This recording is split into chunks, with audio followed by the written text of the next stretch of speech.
Hello students, last class में हम reduction by carbon कर रहे थे, उसी को कंटिन्यू करते हैं। नेक्स्ट टॉपिक है रिडक्शन बाय कार्बन मोनोऑक्साइड। क्योंकि हमने एक डिसएडवांटेज देखा था।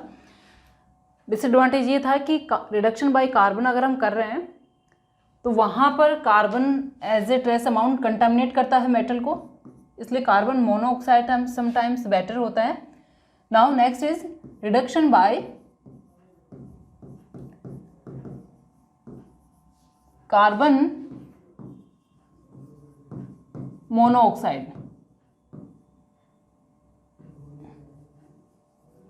या इसको जॉइंट करके हम मोनोऑक्साइड यानी CO,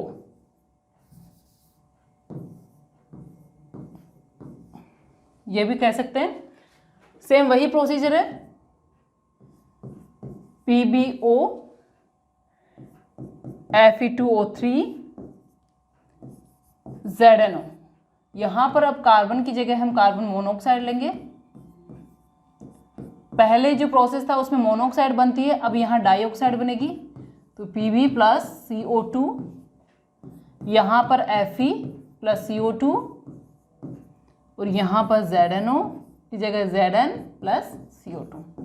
क्लियर? तो ये हमारा बाई कार्बन ऑक्साइड से रिडक्शन कंप्लीट है। नेक्स्ट प्रोसीजर है इसी में केमिकल रिएजेंट में कि समटाइम्स हम क्या करते हैं, कार्बन और कार्बन मोनोऑक्साइड ना लेकर, यानी इससे जो रिडक्शन है वो हमारा सेटिस्फैक्शन उससे नहीं मिलता है, सेटिस्फैक्टरी मेथड नहीं हो पाता कई जगह पर कई ऑक्साइड्स के साथ। वहाँ पर हम एक डिस्प्लेसमेंट मेथड यूटिलाइज करते हैं, यानी डिस्प्लेसमेंट बाय सोडियम, कैल्शियम या फिर हम एल्यूमिनियम यूटिलाइज कर लेते हैं। तो नेक्स्ट हेडिंग डाल लीजिए, इसी के अंदर है केमिकल के अंदर समटाइम्स या फिर reduction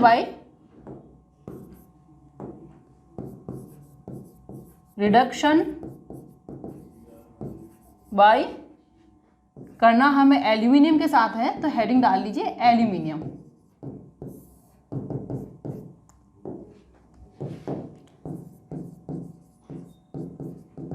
sometimes reduction by carbon is not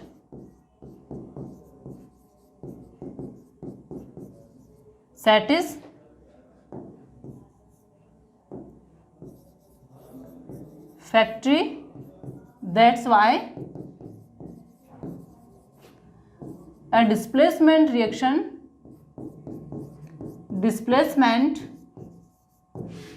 reaction और मेथड कुछ भी बोल सकते हैं, मेथड बाय सोडियम, कैल्शियम और एल्यूमिनियम इज यूज्ड। क्लियर? और यहाँ पर ये मेथड क्यों यूटिलाइज किया जाता है? नाउ रिडक्शन बाय एल्यूमिनियम ने डाला हुआ है, in case of metal with high melting point. ऐसे मेटल्स जैसे लाइक हो गया आयरन, हो गया Mn, हो गया क्रोमियम, हो गया, इन मेटल ऑक्साइड का मेल्टिंग पॉइंट बहुत हाई होता है, या मेटल्स का मेल्टिंग पॉइंट हाई होता है, तो ऐसे के लिए हम aluminium by aluminium displacement reaction utilise करते हैं। तो metals of high melting point, high melting point metal is extracted from its metal oxide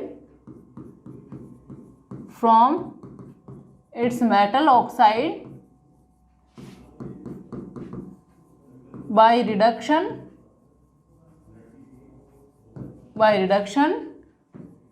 with aluminium। Clear? अब इस प्रोसेस यानी जब हम एल्यूमिनियम यूटिलाइज कर रहे हैं तो that is known as aluminothermic process. तो यहां हेडिंग डाल लीजिए, या फिर हम इसी में नोट कर सकते हैं, this is known as This process is known as alumino thermic process. Clear? Now अब यहां थर्मिक क्यों लगाया बच्चों मैंने?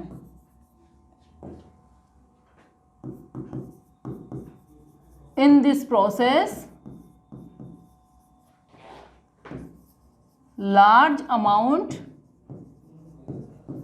of heat is produced। ठीक है, पहले एग्जांपल देख लीजिए फिर समझते हैं। MnO2 Cr2O3 plus aluminium and यहाँ पर Fe2O3 प्लस एल्यूमिनियम। तो ये ऐसे मेटल्स हैं जिनका मेल्टिंग पॉइंट हाई होता है। अब हमें क्या करना है, सिंपल डिस्प्लेसमेंट रिएक्शन जो हम फर्स्ट सेकंड चैप्टर में करते आ रहे हैं। एल्यूमिनियम ऑक्साइड बना दीजिए Al2O3 प्लस Mn, यहाँ पर बना दीजिए Al2O3 प्लस क्रोमियम एंड यहाँ भी Al2O3 प्लस आयरन। ठीक है, अब तीनों ही प्रोसेस में क्या होगा, हीट रिलीज होगी। हाई अमाउंट ऑफ हीट होती है, ऐसा नहीं कि स्मॉल अमाउंट है। हीट प्लस हीट, ठीक है।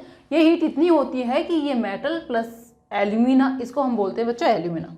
ये है इसका नेम। वैसे तो एल्यूमिनियम ऑक्साइड है, बट अगर हम मेटलर्जी या और की बात करें तो उसको हम बोलते हैं एल्यूमिना, यानी तीनों ही एल्यूमिनियम ऑक्साइड एल्यूमिना है। तो ये हीट इतनी होती है कि ये मेटल को मेल्ट कर देती है, प्लस समटाइम्स एल्यूमिनियम ऑक्साइड भी मेल्ट हो जाता है। इतनी हीट ये रिलीज करती है। ठीक है, तो ये मैंने लिखा in the process large amount of heat is produced. अब इस हीट का बेनिफिट कहाँ है? This heat convert the metal into liquid state। ठीक है, लिक्विड स्टेट में कन्वर्ट हो गई। अब इसका बेनिफिट होता है कि हमारे पास, हमने ये वाली रिएक्शन की अगर हम बात करें तो इसके अंदर आयरन है, तो इस रिएक्शन को, क्योंकि इसमें आयरन जो है हमारे पास मोल्टेड स्टेट में, लिक्विड स्टेट में है, तो रेलवे ट्रैक्स में अगर कहीं पर क्रेक है तो उसको ज्वाइन करने में ये एल्यूमिनियम थर्मिक प्रोसेस यूटिलाइज होती है। या फिर कोई मशीन पार्ट्स क्रेक्ड हैं तो उनको ज्वाइन करने के अंदर ये रिएक्शन यूटिलाइज होती है, क्योंकि वहाँ पर जो आयरन है वो मोल्टन स्टेट पे है, तो इसको लिक्विड स्टेट में आयरन को डालकर उस क्रेक को ज्वाइन कर लिया जाता है। तो यहाँ पर हम डाल सकते हैं। So this reaction, this alumino thermic reaction is used to join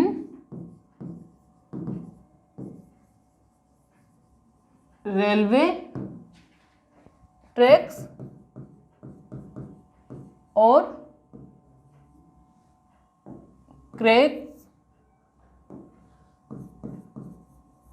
cracks in machine parts.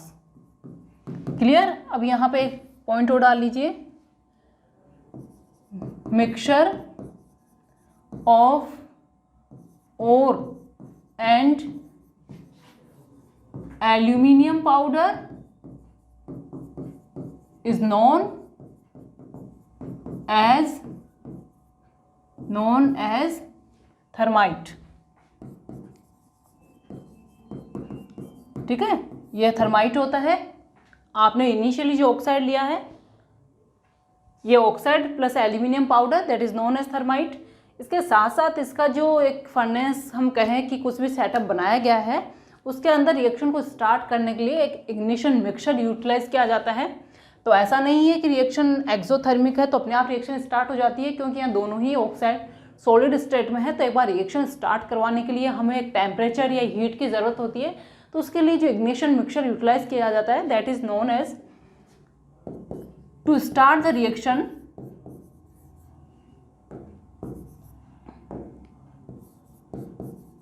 To start the reaction, a mixture of magnesium and barium peroxide. Barium peroxide is used, that is known as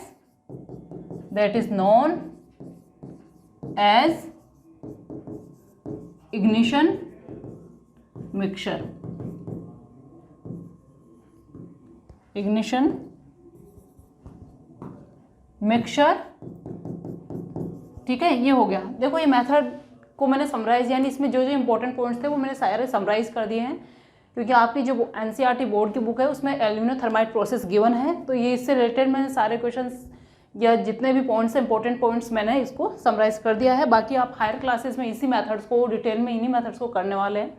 now next, हमने जो chemical process है वो complete कर लिया। Next हमारा है bye electrolysis, जो कि हम यूटिलाइज करते हैं ऐसे मेटल्स के लिए जो कि रिएक्टिविटी सीरीज में टॉप पर होते हैं।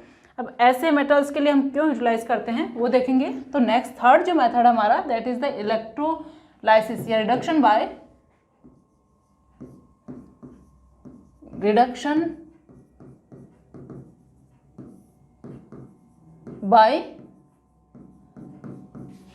इलेक्ट्रोलाइसिस। सबसे पहले तो ये किनके लिए यूटिलाइज किया जाता है,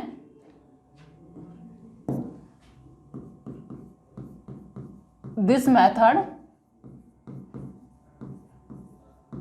is used for the metals which have high reactivity. Clear. अब इसमें एग्जाम्पल्स, फॉर एग्जाम्पल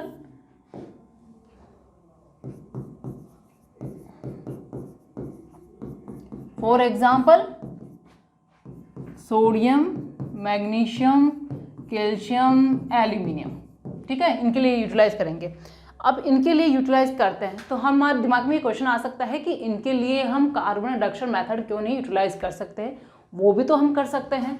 तो फॉर एग्जाम्पल देखिए, पहले लाइन ये डाल लीजिए, for these metals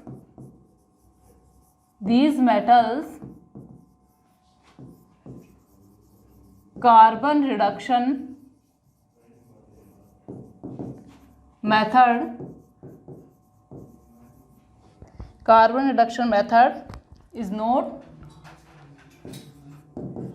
is not used, ठीक है। अब क्यों नहीं यूज्ड होगा, फॉर एग्जाम्पल सपोज कर लीजिए कि आपके पास सोडियम है, सोडियम का NaCl है या सोडियम का ऑक्साइड ऐसे और अपने पास है। अब हमने रिएक्शन करवाई कार्बन से, क्योंकि कार्बन से हमें रिडक्शन करवाना है, तो हमने ये पढ़ रखा है कहीं ना कहीं, मैंने ये बता रखा है कि रिएक्शन के अंदर कंपाउंड वो बनाता है जो मोर रिएक्टिव है। तो यहाँ पर जो रिएक्टिविटी है बच्चों वो सोडियम की ज़्यादा है, यानी ये जो मेटल्स हमने लिए हैं इनकी रिएक्टिविटी ज़्यादा होती है। तो हम ये कहें कि यहाँ पर हम ऑक्सीजन ले या क्लोराइड ले, तो इनके लिए एफिनिटी या इसके साथ रिएक्शन करने की जो प्रॉपर्टी है दैट इज किसके केस में ज़्यादा होगी, सोडियम के केस में ज़्यादा होगी। तो रिएक्शन कौन करेगा या कंपाउंड कौन बनाएगा, सोडियम बनाएगा, तो ये तो कंपाउंड बना ही नहीं सकता सिंपली। फिर सेकंड केस ये है कि अगर इसने बना लिया तो क्या बनाएगा, अगर हमने सपोज कीजिए टेम्परेचर बहुत हाई कर दिया और रिएक्शन हो भी गई, तो फिर रिएक्शन में इस रिएक्शन या डिस्प्लेसमेंट रिएक्शन के साथ साथ जो मेटल है उसका कार्बाइड भी बनेगा, जैसे मैग्नीशियम कार्बाइड हो गया, सोडियम कार्बाइड हो गया, जो कि हमारे लिए यूजफुल नहीं है, ठीक है। तो फिर दोनों ही केसेस के कारण हम ये जो प्रोसेस है कार्बन रिडक्शन वो हम यूटिलाइज नहीं करेंगे।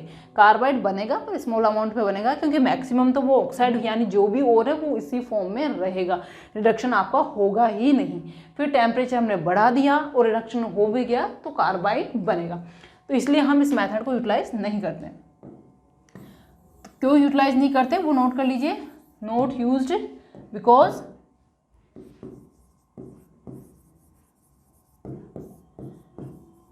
metal has more affinity for oxygen यानी हम रिडक्शन कर रहे हैं तो ऑक्साइड लेके चल रहे हैं for oxygen and can not be reduced by carbon, and if temperature is raised or if reaction take place at high temperature, then metal carbide is formed. That's why, because लिखा है तो ये मेरा question answer complete हो गया, इसलिए हम ये कार्बन मेथड रिडक्शन यूटिलाइज नहीं कर सकते। क्लियर? तो ये हो गया हमारा इस क्वेश्चन का आंसर। अब चलते हैं हमारे मेन प्रोसीजर पे। तो ऐसे मेथड्स के लिए या ऐसे मेटल्स के लिए कौन सा मेथड यूटिलाइज किया जाता है? तो ऐसे एलिमेंट्स के लिए हम यूटिलाइज करते हैं electrolysis process. For these metals,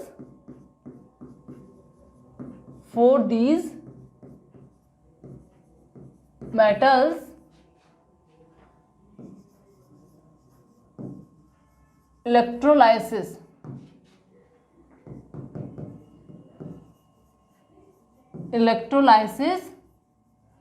of molted का मतलब है प्योर मेटल ऑक्साइड को, हमें एक मेटल ऑक्साइड ले लीजिए या फिर कोई और सॉल्ट, जैसे सोडियम मैक्सिमम हमारे पास सोडियम क्लोराइड की फॉर्म में होता है, तो वो जो सॉल्ट है उसका जो मोल्टेड स्टेट है यानी उसको मेल्ट करके फ्यूज्ड भी लिख सकते हैं यहाँ पे, fused form of pure metal ore. हमें यहाँ पर एक्वस सॉल्यूशन नहीं लेना है क्योंकि उसके प्रोडक्ट डिफरेंट निकलेंगे। इलेक्ट्रोलाइसिस ऑफ मोल्टेड या fused form of metal ore is done bye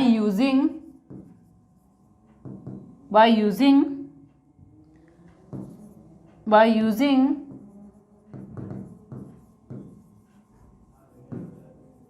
electrodes and metal is obtained at cathode. ठीक है, अब ये प्रोसीजर हो गया। क्या करना है शॉर्ट में? अब यहाँ पर हम ले सपोज कीजिए हमारे पास Al2O3। अब इस मेथड को क्या बोलेंगे? अब इलेक्ट्रोमेटलर्जी, क्योंकि यहाँ हम क्या करवा रहे हैं? इलेक्ट्रोलाइसिस करवा रहे हैं। तो this is known as electrometallurgy. यहाँ एक शॉर्ट में नोट डाल लीजिए ब्रैकेट में, this is known as electrometallurgy. Clear? Now for example, देखो ये मैं सोडियम का शॉर्ट में करती हूँ NaCl, यहाँ पर ये Na+Cl, ये बनेगा कैथोड में और ये बनेगा एनोड पर। ठीक है, आपको इतना ध्यान रखना है। इलेक्ट्रोलाइसिस हमने करवाया है यहाँ पे, इलेक्ट्रिसिटी। ठीक है, ये शॉर्ट में मैंने कर दिया, मोल्टेड है ये। अब मैं बात करूँ एल्यूमिनियम ऑक्साइड की, इसको थोड़ा सा ओपन कर देती हूँ, Al2O3। तो यहाँ पर जब इसका आयनाइजेशन होगा +O-2, ये हो गया हमारा कैटायन, ये हो गया हमारा एनायन। ठीक है, अब कैटायन कहाँ जाएगा? कैथोड के ऊपर जाएगा। एट कैथोड एल्यूमिनियम +3 इलेक्ट्रॉन और ये बन गया एल्यूमिनियम। क्लियर? मेटल डिपॉजिट हो गया इलेक्ट्रोड के ऊपर।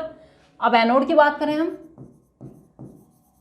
एनोड O-2, ये O और यहाँ पर ऑक्सीजन गैस होगी, यहाँ मैं कर दूँ 2, तो ये 4 इलेक्ट्रॉन बाहर निकल गए, ऑक्सीजन गैस निकल गई। ठीक है, अब यहाँ पर देखो 3 और 4 है, तो इस रिएक्शन को आप बैलेंस कर सकते हैं। यानी मैं करूँ यहाँ पे, इसको मैं कर दूँ 4 से मल्टीप्लाई और इसको कर दूँ मैं 3 से मल्टीप्लाई।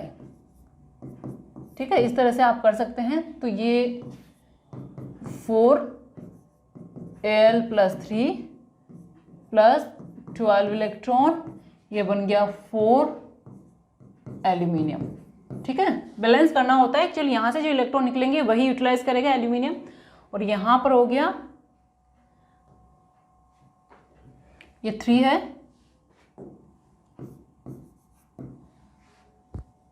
तो इसको हम नीचे लिख लेते हैं वापस। 6 - 2, ये हो गया 3O2 और +12 इलेक्ट्रॉन। ठीक है, क्योंकि इलेक्ट्रॉन बैलेंस होने चाहिए। तो बैलेंस आप किसी तरह से भी कर सकते हैं। मोटिव हमारा ये है कि हमारी जो ये रिएक्शन है वो राइट होनी चाहिए, कैथोड पे कौन जा रहा है, एनोड पे कौन जा रहा है। ठीक है, ये हो गया। Now sometimes other salts are used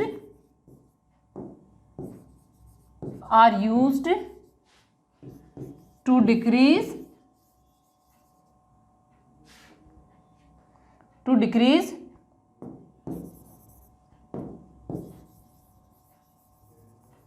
the fusion point and increase the conductivity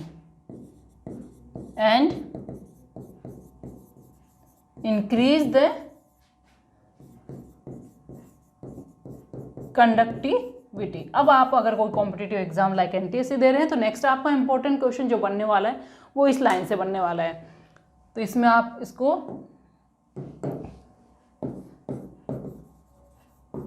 important note करके डाल लीजिए, क्योंकि क्या होता है कि जो हमने एल्यूमिनियम ऑक्साइड लिया है उसका मेल्टिंग पॉइंट बहुत हाई होता है और उसकी कंडक्टिविटी कुछ टाइम्स अच्छी नहीं है, क्योंकि यहाँ तो इलेक्ट्रोलाइसिस प्रोसेस है, तो कंडक्टिविटी अच्छी होना नेसेसरी है। तो कुछ अदर सोर्स फ्यूज़न पॉइंट कम करना और उसकी कंडक्टिविटी को रेज करने के लिए मिक्स किए जाते हैं। तो इनको स्पेसिफिक कोई नेम नहीं है, पर सोल्ट का जो नेम है वो दिया जाता है। उसका मोटिव पूछा जाता है कि this particular substance is add to, क्या करने के लिए ऐड किया जाता है, decrease the melting point, increase the conductivity, both, none of this, etcetera. तो यहाँ पर दोनों काम करना है। फॉर एग्जाम्पल यहाँ पे कर देती हूँ मैं, for example cryolite, cryolite is used for the alumina, यानी ये जो मैंने प्रोसेस किया है इसमें यूटिलाइज किया जाता है एल्यूमिना फॉर द, ठीक है।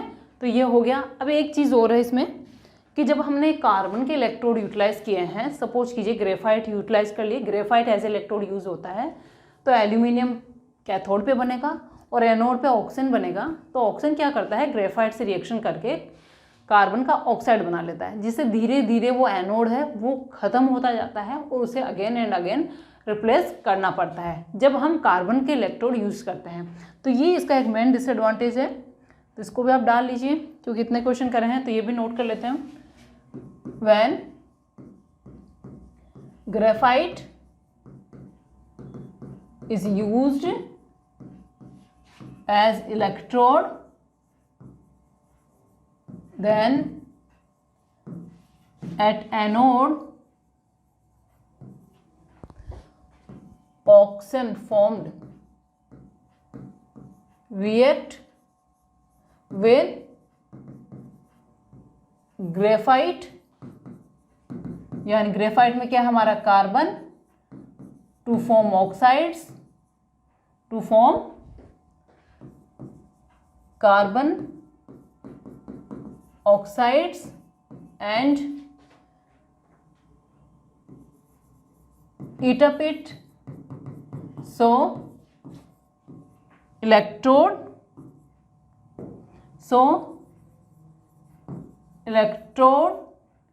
is replaced time to time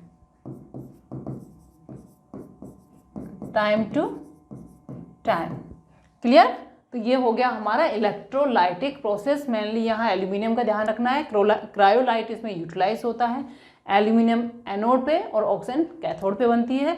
anode पे क्योंकि इलेक्ट्रोड है तो वो उसको ऑक्साइड बनाकर उसको यूटिलाइज करता जाता है और धीरे धीरे हमें फिर एक टाइम के बाद उसको रिप्लेस करना पड़ता है क्योंकि उसके साइज क्या है, स्मॉल हो जाते हैं। That's about the different reduction methods of metal oxide.